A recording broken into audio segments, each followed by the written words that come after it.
Cette capsule vise à faire réviser les propriétés des opérations. Ces propriétés sont valables pour tous les nombres réels, c'est-à-dire tous les nombres avec lesquels vous avez eu l'occasion de travailler jusqu'à aujourd'hui. Tout d'abord, la commutativité de l'addition et de la multiplication.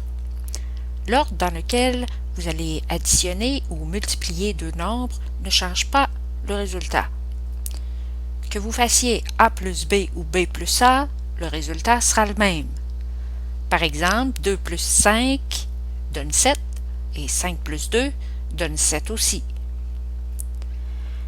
A fois B donne le même résultat que B fois A. Si vous faites 3 fois moins 4, vous obtiendrez moins 12, le même résultat que si vous faisiez moins 4 fois 3. Attention! La soustraction n'est pas une opération qui est commutative. Si vous faites A moins B, vous n'obtiendrez pas le même résultat qu'en faisant B moins A.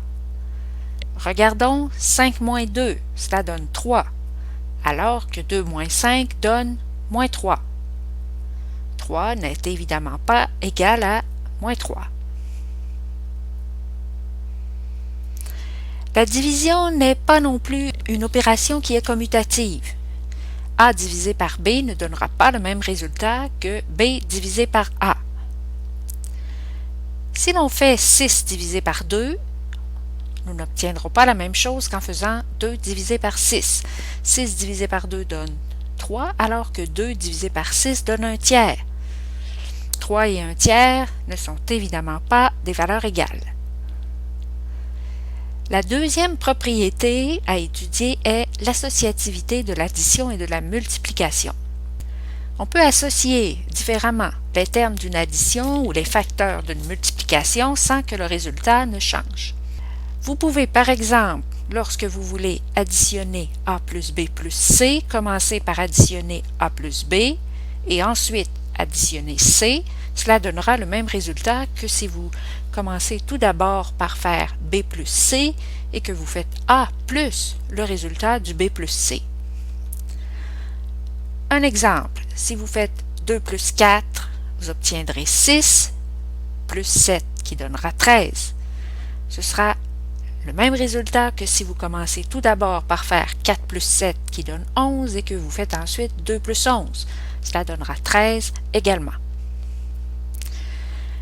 A fois B fois C donnera le même résultat si vous commencez par faire la multiplication de A par B ou si vous commencez par faire la multiplication de B par C. Par exemple, moins 3 fois 2 donnera moins 6 fois 4 qui donnera moins 24. Vous pouvez faire tout d'abord 2 fois 4 qui donnera 8, moins 3 fois 8 donnera aussi moins 24.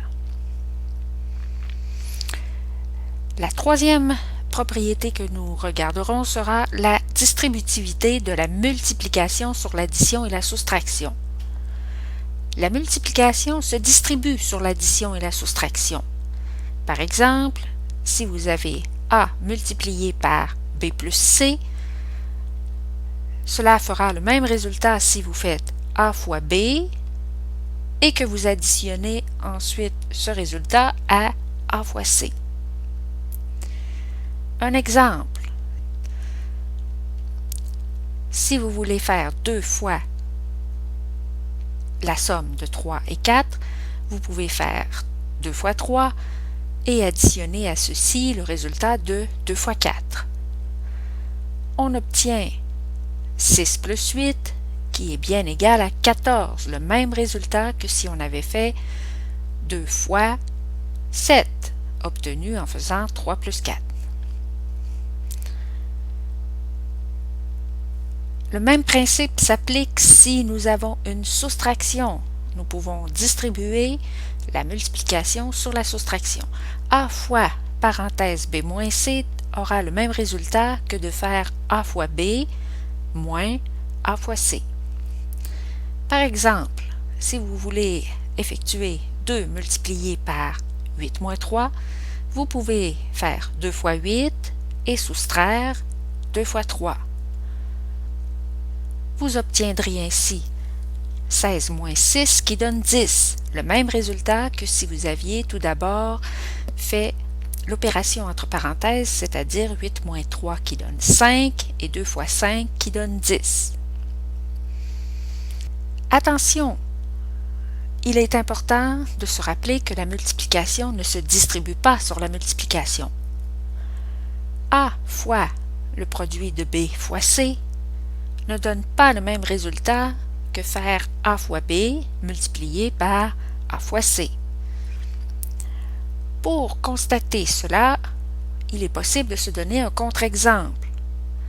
Est-ce que 2 fois 3 fois 4 est égal à 2 fois 3 fois 2 fois 4?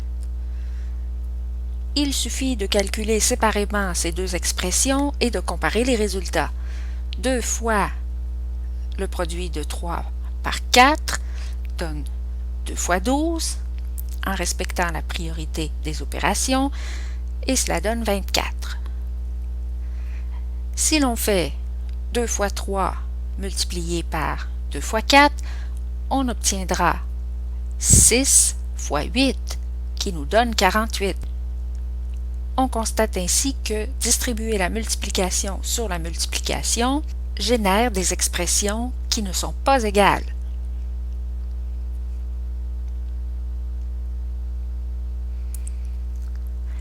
La multiplication ne se distribue pas non plus sur la division. Encore une fois, nous ferons un contre-exemple pour vérifier que A multiplié par B divisé par C n'est pas égal à A multiplié par B divisé par A multiplié par C.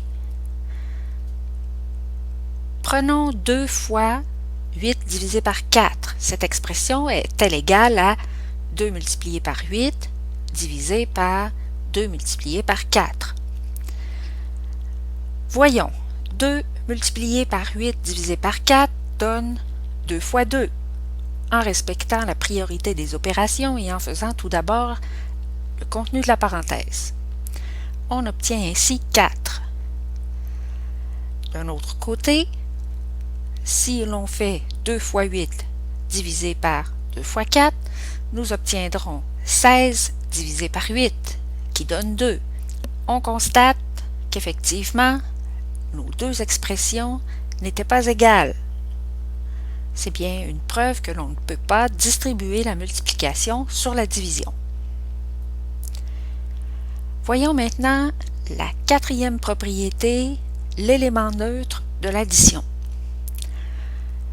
L'élément neutre est tout simplement un élément que l'on ajoutera à un nombre et qui ne changera pas la valeur de ce nombre-là. En ce qui concerne l'addition, il s'agit de 0. 0 plus A donne A plus 0, qui donne bien A. Avec un exemple numérique, 0 plus 6 est bien égal à 6 plus 0, qui est égal à 6. Même si on a additionné un nombre au réel 6, sa valeur n'a pas changé. L'élément neutre de la multiplication, la cinquième propriété des opérations, le principe est le même, excepté que nous ferons affaire avec la multiplication au lieu de l'addition. Si l'on multiplie 1 par A, on obtiendra le même résultat que si on multiplie A par 1 et le résultat est A. Avec un exemple numérique, 1 fois 4 égale 4 fois 1 est égal à 4. Même si on a multiplié 4 par un réel, la valeur du 4 n'a pas changé. C'est donc que 1 est l'élément neutre de la multiplication. Voyons maintenant la sixième propriété des opérations, l'élément absorbant de la multiplication. 0 fois B égale B fois 0 égale 0. Il s'agit ici de 0 qui est l'élément absorbant de la multiplication. Que l'on multiplie 0 par n'importe quel réel, on obtiendra toujours 0 comme résultat. Par exemple, 0 fois 7 égale 7 fois 0 égale 0.